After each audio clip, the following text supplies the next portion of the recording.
Hello everyone and welcome to study with wait.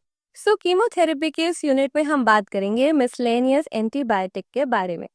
तो miscellaneous antibiotic में सबसे पहली क्लास आती है ग्लाइकोपेप्टाइड की। Example vancomycin, source Streptomyces orientalis. अगर मैं वैंकोमाइसिन की एक्टिविटी की बात करूं तो ग्राम पॉजिटिव ऑर्गेनिजम्स के लिए साइडल एक्शन शो करता है। कैसे शो करता है? सेल वॉल सिंथेसिस को इनहिबिट करके। कैसे? उसके स्टेप 2 पे काम करके, जो क्या था कि कैरियर मॉलिक्यूल साइटोप्लाज्म के अंदर से रॉ मटेरियल को पेरिफेरी तक एक्सपोर्ट करेगा। बट अब वो उसको पेरिफेरी तक एक्सपोर्ट कर ही नहीं पा रहा, जिसकी वजह से पेरिफेरी में रॉ मटेरियल की डेफिशिएंसी हो गई और पेप्टिडोग्लाइकन बन ही नहीं पाया। अब वैंकोमाइसिन को आप एमआरएसए बैक्टीरिया के खिलाफ भी यूज कर सकते हो। एमआरएसए क्या है? Methicillin resistant Staphylococcus aureus. It refers to दो स्टेफाइलोकोकस ऑरियस बैक्टीरिया जो कि मेथिसिलिन से तो रेजिस्टेंट है। अब मेथिसिलिन से रेजिस्टेंट है तो बहुत सारी एंटीबायोटिक से ऑटोमेटिकली रेजिस्टेंट हो जाता है, तो इसके ट्रीटमेंट के लिए आप वैंकोमाइसिन को यूज कर सकते हो।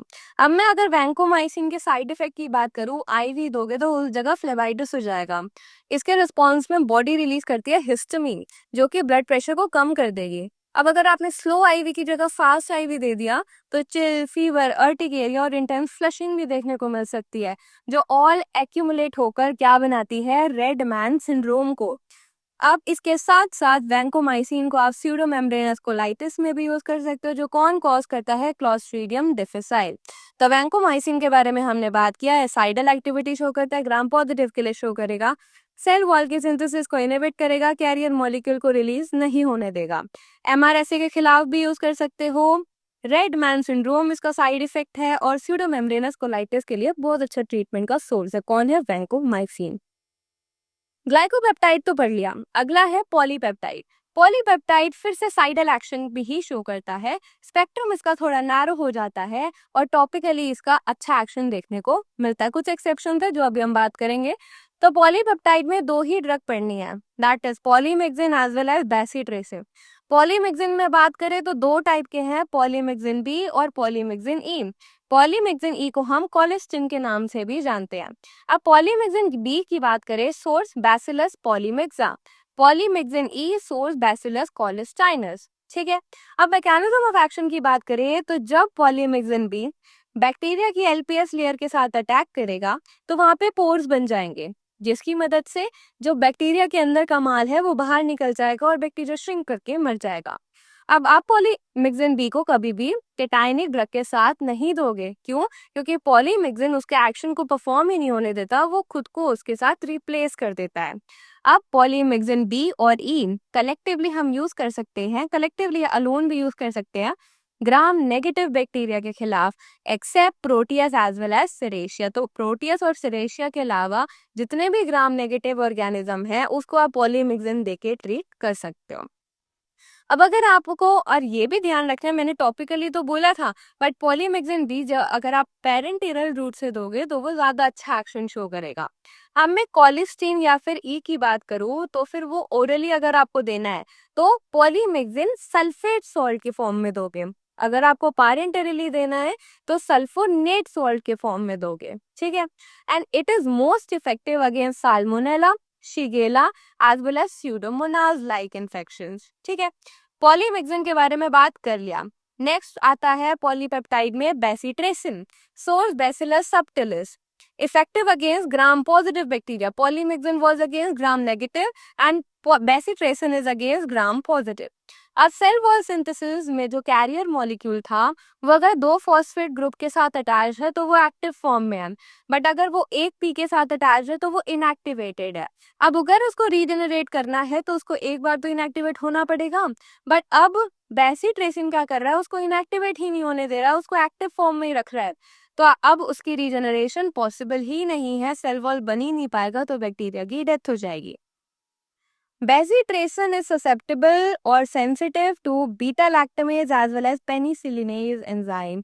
तो अगर ये एंजाइम प्रेजेंट होंगे बैक्टीरिया की बॉडी में तो फिर बेसिट्रेसिन अपना काम नहीं भर कर पाएगा। अगर आप बेसिट्रेसिन के साथ जिंक को सप्लीमेंट करोगे तो उसका इफेक्ट ज्यादा जल्दी देखने में और ज्यादा अच्छा देखने को मिलेगा।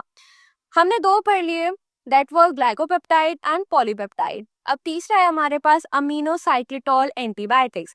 अमीनोसाइक्लिटोल नाम से हम एक और एंटीबायोटिक के बारे में जान सकते हैं, दैट वाज अमीनोग्लाइकोसाइड। तो ये दोनों ही एंटीबायोटिक जो है वो स्टैटिक नेचर की, हमने ऊपर जो पढ़ी वो साइडल नेचर की थी, अब जो हम पढ़ रहे हैं वो स्टैटिक नेचर की है, और आपस में इनका रिलेशन बहुत ज्यादा सिमिलर है। बस ये जो हमारा अमीनोसाइक्लिटोल है उसमें अमीनो शुगर्स एब्सेंट होंगे। अब हम अमीनोसाइक्लिटोल के बारे में दो चीजों के बारे में पढ़ेंगे, that is streptomycin as well as अप्रामाइसिन।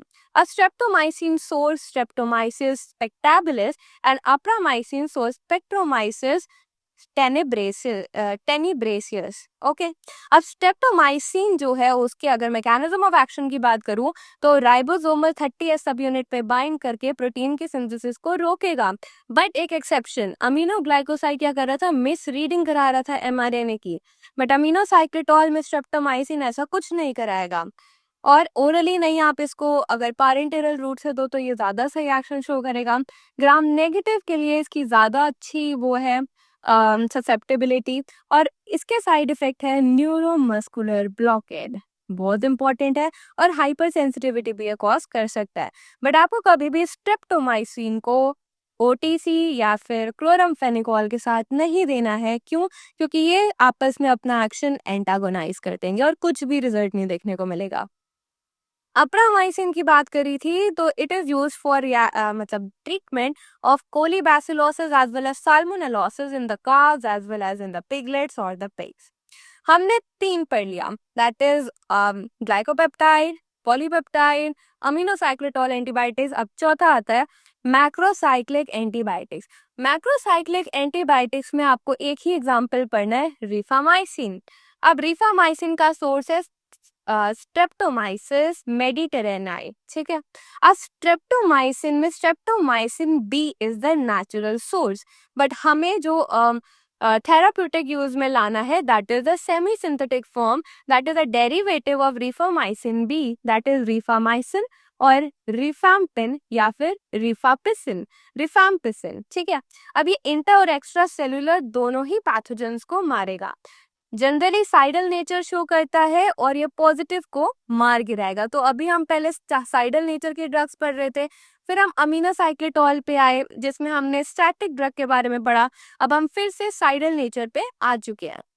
अब ये काम कैसे करेगा, DNA dependent RNA polymerase block, ज्यादा कंसंट्रेशन दोगे तो रिवर्स ट्रांसक्रिप्टेज एंजाइम भी ब्लॉक हो जाएगा, जिसकी वजह से डीएनए कभी भी एमआरएनए में कन्वर्ट ही नहीं हो पाएगा और प्रोटीन की सिंथेसिस वहीं के वहीं रुक जाएगी, प्रोटीन तक तो स्टेप ही नहीं पहुंच पा रहा।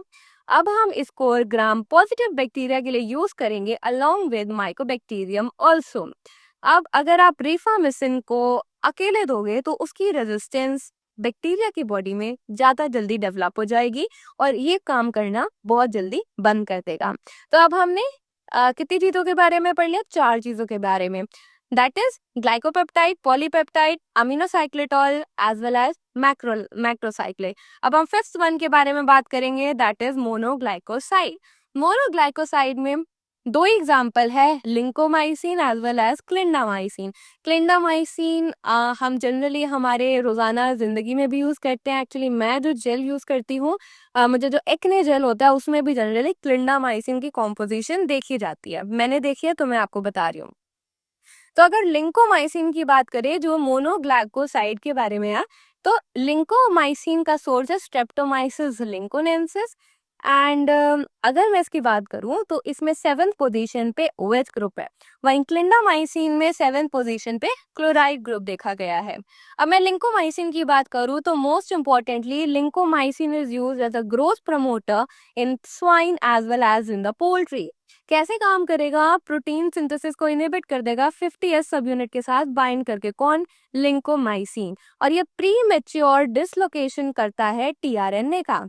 दैट मीन्स अगर पेप्टाइड चेन को 6 अमीनो एसिड की रिक्वायरमेंट है तो वो 4 पे ही छोड़ देगा, अगर उसने 4 अमीनो एसिड पे ही छोड़ दिया तो रिक्वायर्ड प्रोटीन तो बना ही नहीं, उसकी प्री मेच्योर डिसलोकेशन हो गई है।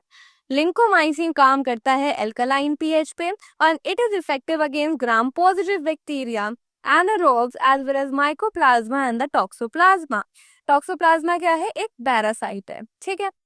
एक इम्पॉर्टेंट चीज रह गई कि जो रिफामाइसिन है उसकी एंटीवायरल प्रॉपर्टी भी है।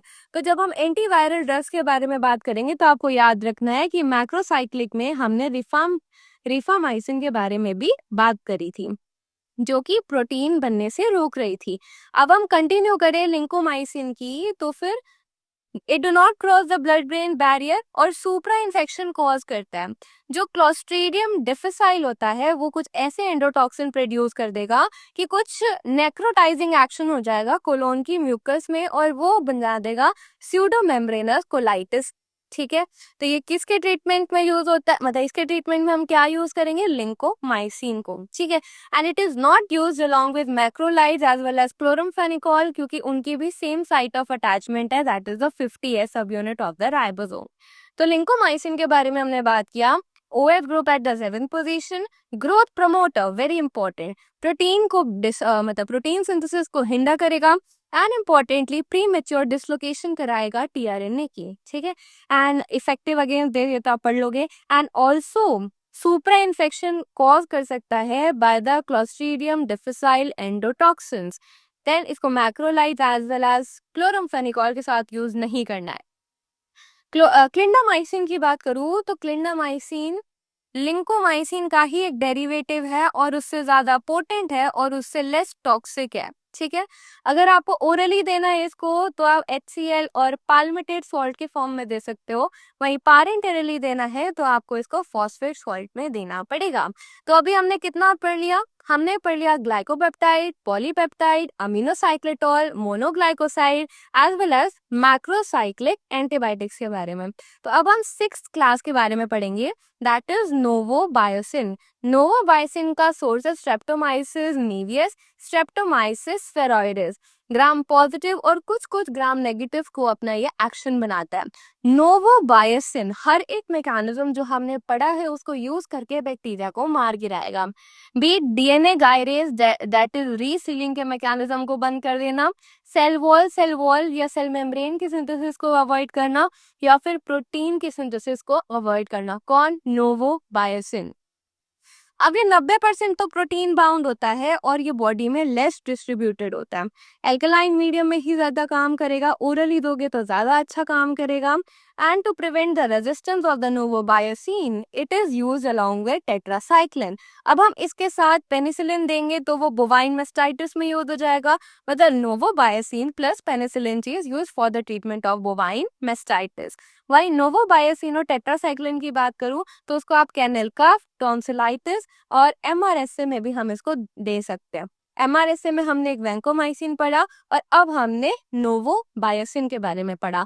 तो हमने बात किया नोवोबायोसिन हर एक मैकेनिज्म का यूज करके बैक्टीरिया को मार रहा है, 90% प्रोटीन बाउंड है, टेट्रासाइक्लिन के साथ यूज करोगे तो इसकी रेजिस्टेंस बहुत कम आएगी। अब हमारे लास्ट 2 बचे हैं, that is virginiamycin as well as pleuromutilin. ठीक है, तो अगर मैं विर्गिनामाइसिन की बात करूं, विर्गियामिसिन की बात करूं तो इसका सोर्स है स्ट्रेप्टोमाइसिन विर्गिने। वर्गिने बोलो, विर्गिने बोल लो, बट आपको पता होना चाहिए कि ये एक एंटीबायोटिक है। अब अगर मैं विर्गिनियामाइसिन S और विर्गिनियामाइसिन M की बात करूं तो उन दोनों को आपको 1:4 की प्रपोर्शन में एक एनिमल को खिलाना चाहिए। इसका एक्शन स्टैटिक है, एक्शन पॉजिटिव के अगेंस्ट है और ये ग्रोथ प्रमोटर है। ग्रोथ प्रमोटर में 2 पढ़े थे हमने, एक था लिंकोमाइसिन एज वेल एक है वर्गिनियामाइसिन, जो भी बोल लो यार। अब लास्ट दैट इज प्लूरोम्यूटिलिन। प्लूरोम्यूटिलिन की बात करें तो प्रोटीन सिंथेसिस को बंद करेगा। कैसे बंद करेगा, 50S सब यूनिट में जो P टाइप था ना, जो P, A और E साइड थे राइबोसोम में, तो 50S सब यूनिट की एक्चुअली P साइड के ऊपर बाइंड करके प्रोटीन की सिंथेसिस को रोकेगा। इसके अंदर वी आर हैविंग टियाम्यूलिन। टियाम्यूलिन का सोर्स है प्लूरोटस म्यूलाइटिस that may cause the reddening of the skin और erythema, GI signs as well as CNS depression। तो ये सब क्या है, ये इसके साइड इफेक्ट है। किसके साइड इफेक्ट है, टियामुलिन। टियामुलिन किसका पार्ट है, प्लूरोम्यूटिलिन का। तो हमने बोला कि जो टियामुलिन है ना, आप उसको as a growth promoter use कर सकते हो जब आप उसको फीड एडिटिव्स के साथ दो, ठीक है। फीड एडिटिव्स में आप इसको ग्रोथ प्रमोटर की तरह यूज कर सकते हो। बट अगर उस फीड में already polyether ionophore like compounds as a growth promoter use हो रहे हैं, तो आपको टियामुलिन को यूज नहीं करना है। आप इसको in the treatment of swine dysentery use कर सकते हो, एज वेल एज पिग्स में एंडोटिक निमोनिया के लिए यूज कर सकते हो। तो हमने ये सारी मिसलेनियस एंटीबायोटिक्स के बारे में पढ़ा। अब हमारी एंटीबायोटिक्स खत्म हो गई है। तो अगर आपको इसको इजीली मेमोराइज करने के लिए एक टैबुलर फॉर्म चाहिए, जिसमें इसको कौन सी स्पीशीज में ज़्यादा इफेक्टिव है, इसका पेक्यूलियर फीचर क्या है, इसकी रेजिस्टेंस किसकी वजह से, कौन से एंजाइम्स की वजह से हो रही है, कौन से स्पीशीज को ये ज़्यादा ससेप्टेबल है बैक्टीरिया की, तो इन सबको मैं एक टैबुलर फॉर्म में एक्यूमुलेट कर सकती हूँ। अगर आप चाहो तो, अगर आपको ये सब चाहिए तो आप कमेंट सेक्शन में बता सकते हो। Thank you.